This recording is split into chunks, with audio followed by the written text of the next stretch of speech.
तो hello dear students, कैसे हैं आप लोग। आज हम लोग बात करने वाले हैं एनसीईआरटी क्लास 12 के फिजिक्स वॉल्यूम 2 का जो चैप्टर है dual nature of radiation and matter, उसका हम लोग एग्जांपल 11.2 करने वाले हैं, जिसमें सवाल जो है वो फोटो इलेक्ट्रिक इफेक्ट बेस्ड है। आप लोगों को तो पता ही होगा फोटो इलेक्ट्रिक इफेक्ट क्या होता है।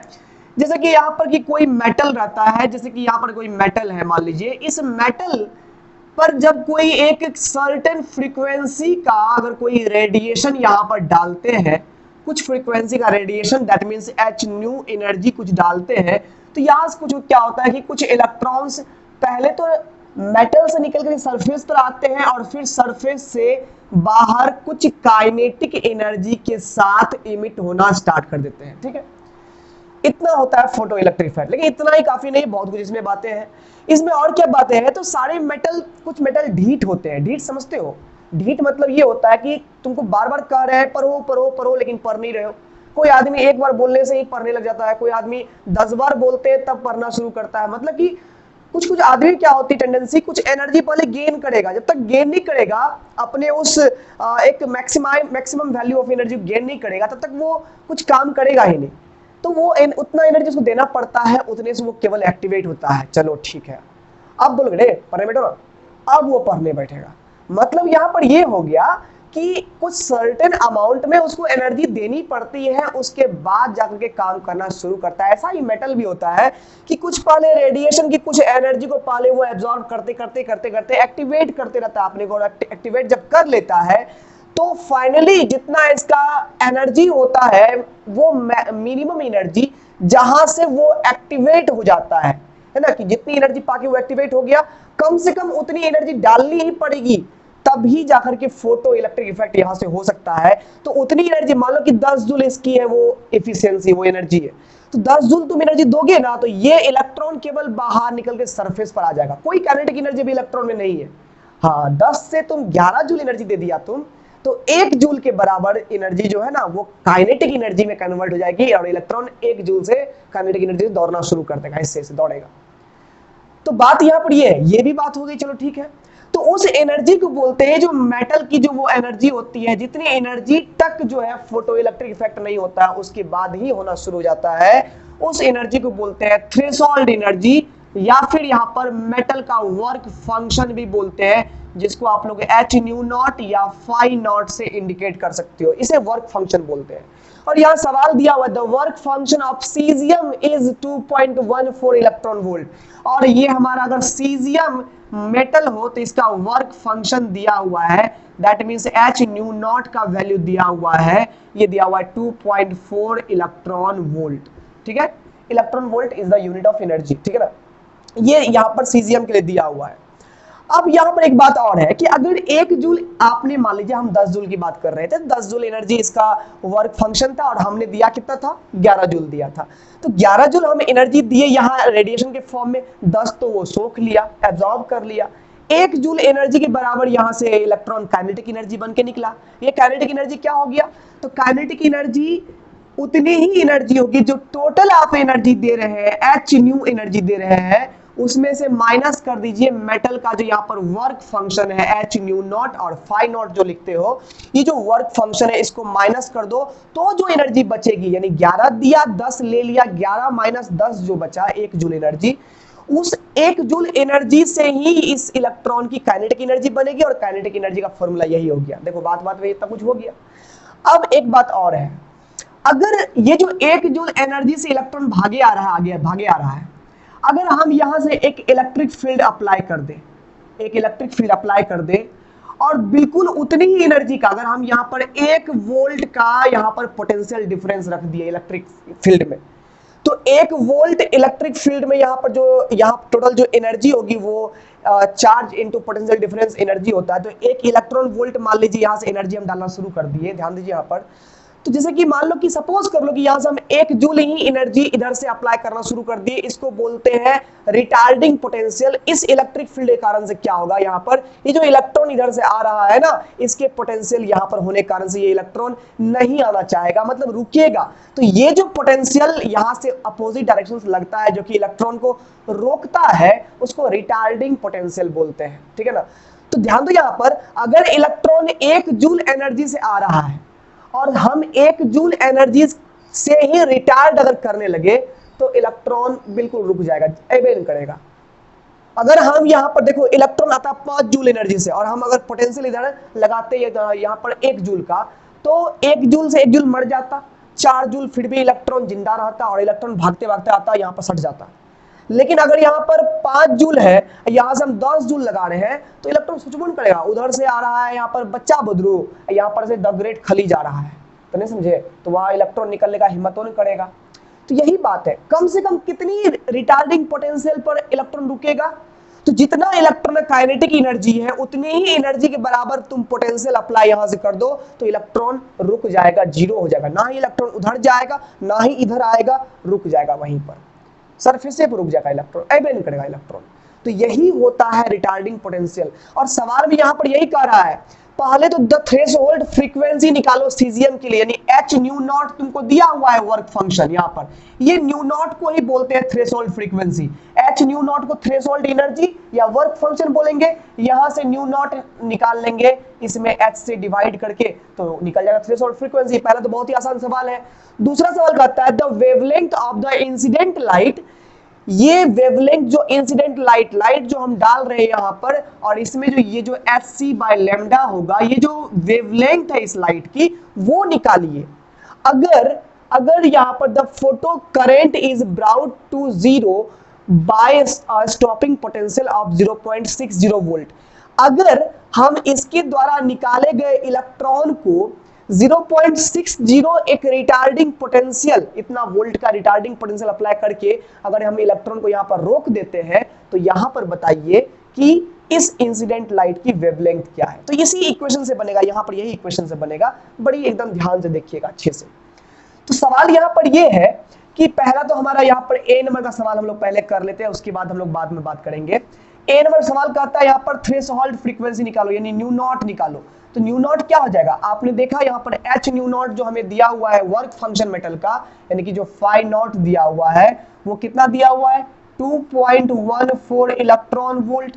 यहां से हमको न्यू नॉट निकालना है, तो न्यू नॉट बराबर क्या हो जाएगा, इतना इलेक्ट्रॉन वोल्ट है ना, तो 2.14 एक इलेक्ट्रॉन वोल्ट में 1.6 इंटू 10⁻⁻19 जूल के बराबर एनर्जी है, ठीक है ना। एक इलेक्ट्रॉन का वैल्यू जो होता है, एक चार्ज का वैल्यू इलेक्ट्रॉन पर जो चार्ज होता है वो इतना ही होता है, गुना 1 वोल्ट। 1 वोल्ट क्या होता है, जूल पर कूलम होता है, तो वही हो, कूलम से कूलम कैंसिल, जूल आ गया तो इतना ही हो गया, एक इलेक्ट्रॉन वोल्ट में इतनी एनर्जी जूल में होती है। कन्वर्ट करना हो तो इसे मल्टीप्लाई कर देना, ठीक है ना। अब बटे यहाँ पर क्या हो गया एच क्या होता है 6.625 इंटू 10⁻⁻34 जूल सेकेंड होता है। यहां जूल से जूल कैंसिल हो गया, पर सेकंड को हम लोग हर्ट्ज बोल देंगे, सेकंड इनवर्स बनेगा, यहां पर हर्ट्ज बन जाएगा, और ये हमारा रिजल्ट आएगा 5.16 इंटू 10⁻14 हर्ट्ज, ये यहां पर निकलेगा थ्रेशोल्ड फ्रीक्वेंसी। यानी कि ये तो कंफर्म है कि इतनी फ्रीक्वेंसी, ये थ्रेशोल्ड फ्रीक्वेंसी का वैल्यू आया, मतलब इतनी फ्रीक्वेंसी तक की तुम लाइट दे दोगे तो इलेक्ट्रॉन नहीं निकलेगा, मतलब नहीं निकलेगा, मतलब कि इतना तक दोगे तो नहीं निकलेगा। अब इससे तुम ज्यादा डालोगे डेफिनेटली थोड़ी सी भी, तब ही होगा क्या, उतने एनर्जी के बराबर इलेक्ट्रॉन निकलना शुरू हो जाएगा। इधर क्लियर है। अब चलते हैं बी नंबर में। तो बी नंबर में हमको यहां पर पता ये करना है कि यहां पर जो ये इंसिडेंट लाइट जा रहा है उसका वेवलेंथ क्या है। तो वेवलेंथ निकालना है तो वो तो आइंस्टाइन के यही इक्वेशन से निकलेगा, लेकिन सवाल यहां पर है कि यहां हमको काइनेटिक एनर्जी तो पता नहीं है इलेक्ट्रॉन की, काइनेटिक एनर्जी हम लोग को पता है ही नहीं, तब क्या चाहिए हम लोगों को। तो सवाल यहां पर यह है कि हमने भी तुरंत समझाया था आपको कि इलेक्ट्रॉन की जो यहां पर काइनेटिक एनर्जी जो होती है, ठीक है, और यहां जो हम पोटेंशियल अप्लाई कर रहे हैं इसमें जो एनर्जी है ई भी के बराबर, यहां पर मान लो कि हम लोग जो भी पोटेंशियल अप्लाई कर रहे हैं तो इसमें जो एनर्जी होगी ई इंटू भी, तो ये एनर्जी इस काइनेटिक एनर्जी के बराबर होगी, तब ही ना ये इलेक्ट्रॉन निकलना बंद हो जाएगा और इलेक्ट्रॉन का जो यहाँ पर फोटो करंट है वो जीरो हो जाएगा। फोटो करंट जीरो कब होगा, जब इलेक्ट्रॉन निकलना बंद हो जाएगा। और इलेक्ट्रॉन निकलना कब बंद होगा, तो जितनी एनर्जी से इलेक्ट्रॉन निकल रहा है उतनी ही एनर्जी से हम वहां पर अगर हम रिटार्डिंग पोटेंशियल डाल देंगे, उसकी पोटेंशियल एनर्जी उतनी डाल दे तो आराम से इलेक्ट्रॉन निकलना बंद हो जाएगा।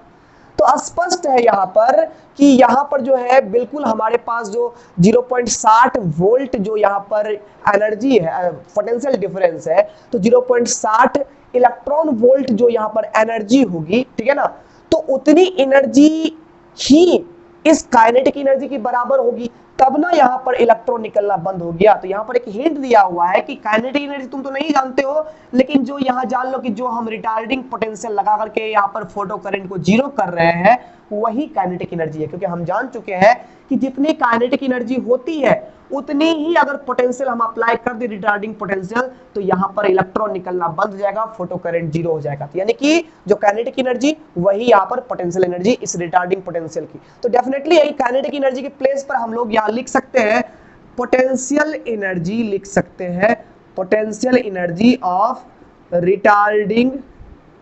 जो रिटार्डिंग यहाँ पर जो हम लोग पोटेंशियल लगा रहे हैं उसकी पोटेंशियल एनर्जी ही इलेक्ट्रॉनिक काइनेटिक एनर्जी के बराबर है। इस केस में, हर केस में नहीं होती है, इस केस में, ठीक है ना। तो यहां पर हम लोग लिख सकते हैं बाबू कि काइनेटिक एनर्जी बराबर, according to Einstein photoelectric equation का अगर हम बात करें तो काइनेटिक एनर्जी क्या होता है, total energy minus threshold energy, ठीक है, ये होता है। तो सिंपल सी बात यहाँ पर है कि ये काइनेटिक एनर्जी जो है वो हमारे पास जो इसकी पोटेंशियल एनर्जी होगी, जो रिटार्डिंग पोटेंशियल डाल रहे हैं उसी की इक्वल होगी, और इक्वल हो भी गई, ठीक है। तो स्पष्ट यहाँ पर लिख दिया है, इस बात को याद रखिएगा, काइनेटिक एनर्जी बराबर पोटेंशियल एनर्जी होगा जो रिटार्डिंग पोटेंशियल से हम लगा रहे हैं, और ये एनर्जी जो लगा रहे हैं वो 0.60 वोल्ट का पोटेंशियल डिफरेंस लगा रहे हैं, तो एनर्जी कितनी हो गई, 0.60 इलेक्ट्रॉन वोल्ट के बराबर एनर्जी हो गई। तो पोटेंशियल, रिटार्डिंग पोटेंशियल जो होगा वही काइनेटिक एनर्जी होगा, क्योंकि स्पष्ट सवाल में लिखा हुआ है फोटो करंट हम लोग जीरो कर रहे हैं, मतलब कि काइनेटिक एनर्जी के बराबर ये एनर्जी लगा रहे हैं, तो जो ये एनर्जी है वही काइनेटिक एनर्जी हो जाएगी। अब आइंस्टीन इक्वेशन से हम लोग आप क्या करेंगे, तो काइनेटिक एनर्जी के प्लेस पर हम लोग लिख सकते हैं यहाँ पर e V naught. V naught यहाँ पर हम लोग को दिया हुआ है 0.60 वोल्ट, यहाँ पर दिया हुआ है। वी नॉट क्या हो गया, जो रिटार्डिंग पोटेंशियल है वो वी नॉट हो गया। हमें ई वी नॉट मतलब क्या हो गया, ये जो रिटार्डिंग पोटेंशियल जो एनर्जी अप्लाई कर रहे हैं पोटेंशियल एनर्जी वो हो गया ई वी नॉट, और यही काइनेटिक एनर्जी के बराबर है। केवल इस केस में, हर केस में नहीं होता है। ये बराबर क्या हो गया, यहाँ पर देखिए ये हो जाएगा h into c by lambda, अब माइनस ये क्या हो गया h इंटू न्यू नॉट हो गया। यही लेमडा निकालना, यही लेमडा हो गया इंसिडेंट फोटोन का वेवलेंथ हो गया, यही निकालना हम लोगों को। तो फाइनली करते क्या है, तो ये हम लोग इधर लाते हैं, तो ये हो जाएगा ई V not plus H new बराबर हो जाएगा ये एच सी बाय लेमडा, और फाइनली हम लोग को लेमडा निकालना है, तो यहाँ पर ये लेमडा इज इक्वल टू हो जाएगा, ये लेमडा इज इक्वल टू हो जाएगा कितना, लेमडा इधर लाओगे, इसको इधर ले आओ, तो h इंटू सी बटा ये हो जाएगा ई V not plus H new not, ये हमारा हो जाएगा, ठीक है। अब h का वैल्यू क्या होता है 6.625 10 टू द पावर, अब h का वैल्यू क्या होता है 6.625 10 to the power minus 34 joule second होता है। c का value 3 into 10 to the power 8 metre पर सेकेंड होता है, बटे यहाँ पर ई वी नॉट यानी कि हमारे पास जो रिटार्डिंग पोटेंशियल एनर्जी है वो यहाँ पर हो जाएगा 0.60 electron volt plus H new not जो हमारा ये हमारा थ्रेशोल्ड फ्रीक्वेंसी है वो भी इलेक्ट्रॉन वोल्ट में हमें पहले ही दिया हुआ है 2.14 इलेक्ट्रॉन वोल्ट, ये हो गया। अब इसको बड़ी प्रेम से हम लोग सॉल्व करेंगे, यहां तक आप लोग नोट कर लिए हैं, नहीं तो स्क्रीनशॉट ले लीजिए इस चीज का। तो यहां से लेमडा इज इक्वल टू हो जाएगा, यहां देखिए ऊपर में हो गया 6.625 10 टू द पावर माइनस 34 6.625 10 का पावर माइनस 34 इंटू हो गया यहाँ पर ये सेकेंड से पर सेकेंड कैंसिल हो जाएगा, ये हो गया 3 इंटू 10 टू द पावर 8, ऊपर जूल मीटर बचेगा, और नीचे में जो ये हम लोग होगा ये दोनों जोड़ेंगे जब हम लोग तो ये हो जाएगा 4 6 1 7 हो गया 2.74, और इलेक्ट्रॉन वोल्ट को जूल में कन्वर्ट कर देंगे तो 1.6 10 to the power minus 19 joule हो जाएगा। जूल से जूल खत्म हो गया, बचेगा ये मीटर में। जब आप इसको सॉल्व करिएगा यहाँ पर 6.625 3 2.74 1.6 को इसको अलग से सॉल्व कर लीजिएगा, और 10 के पावर टर्म को अलग से सॉल्व करना है, तो ये कुल मिलाकर रिजल्ट देगा 454 गुना 10 का पावर माइनस 9 मीटर देगा ये वैल्यू, ठीक है ना। और यही इसी 10 to the power minus 9 metre को आप लोग लिखते हैं 54 नैनोमीटर भी लिखते हैं। तो प्यारे बच्चों ये सॉल्व कर लीजिएगा, आप लोग उतना कर सकते हैं। अगर कोई प्रॉब्लम होगा तो बता दीजिएगा, तो फिर अगले न्यूमेरिकल से सॉल्व करके दिखला दिया जाएगा। हालांकि हम जानते हैं कि आप लोग 12th क्लास में हो तो सॉल्व अपने से खुद से कर सकते हो, ढेर सारे उपकरण है आपके पास में भाई, ठीक है। और साथ ही सबसे बड़ा माइंड तो आपका सबसे बड़ा उपकरण है। तो आप लोग को यहाँ पर एक शॉर्ट समरी हम समझा दें यहाँ पर। तो इस सवाल में सिंपल सी बात है कि पहले तो इसमें तो कोई दम ही नहीं था, हम लोग को यहाँ पर थ्रेशोल्ड एनर्जी दिया हुआ था, फ्रीक्वेंसी निकालना था, निकाल लिए। दूसरी बात यहाँ पर खाली इतना दिमाग लगाने के लिए बोल दिया था कि हमको यहाँ पर इंसिडेंट लाइट का वेवलेंथ निकालना था, जो कि हमें पता नहीं था। और डेफिनेटली है कि हमें जब यहाँ पर फोटो इलेक्ट्रॉन की जब एनर्जी दी हुई है, वर्क फंक्शन दिया हुआ है, तो डेफिनेटली इंसिडेंट लाइट की एनर्जी आइंस्टीन के ही इक्वेशन से निकलेगी, जो है काइनेटिक एनर्जी बराबर h new minus h new not, यानी कि टोटल एनर्जी जो दी है उसमें से माइनस कर दीजिए थ्रेशोल्ड एनर्जी यानी कि वर्क फंक्शन, तो वो काइनेटिक एनर्जी बनेगा। अब काइनेटिक एनर्जी हमें पता नहीं, लेकिन इतना सवाल में आपको एक चीज दे दिया है, हिंट दे दिया है कि जितनी भी काइनेटिक एनर्जी है जो भी हो नहीं मतलब, लेकिन हम यहाँ 0.60 वोल्ट का पोटेंशियल रिटार्डिंग पोटेंशियल अप्लाई किए हैं, तो इलेक्ट्रॉन रुक जा रहा है। रुक जा रहा है मतलब कि जितनी काइनेटिक एनर्जी है उतना हम अपोजिट में एनर्जी डाल रहे हैं, तब ना रुक रहा है इलेक्ट्रॉन। मतलब कि हम अगर 0.60 वोल्ट अर्थात 0.60 इलेक्ट्रॉन वोल्ट एनर्जी अगर हम डाल रहे हैं तो इसका काइनेटिक एनर्जी इक्वल हो रहा है। इसका मतलब हो गया काइनेटिक एनर्जी उतना ही है। तो काइनेटिक एनर्जी का मान वही हो गया जो हम लोग के पास यहाँ पर ये जो हमारा रिटार्डिंग पोटेंशियल एनर्जी जो था 0.60 वोल्ट, तो वो इलेक्ट्रॉन वोल्ट हो जाएगा, उतनी एनर्जी के बराबर ही हम लोग काइनेटिक एनर्जी मान लिए।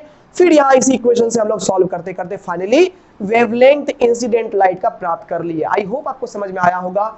कमेंट में जरूर बताएं कि इसमें क्या कमी रही, समझ में आया कि नहीं आया। और ऐसे ही फिजिक्स के वीडियोस आप लोग चाहते हैं तो हमारे जरूर सब्सक्राइब करें। मिलते हैं अगले वीडियो में, तब तक के लिए best of luck and take care.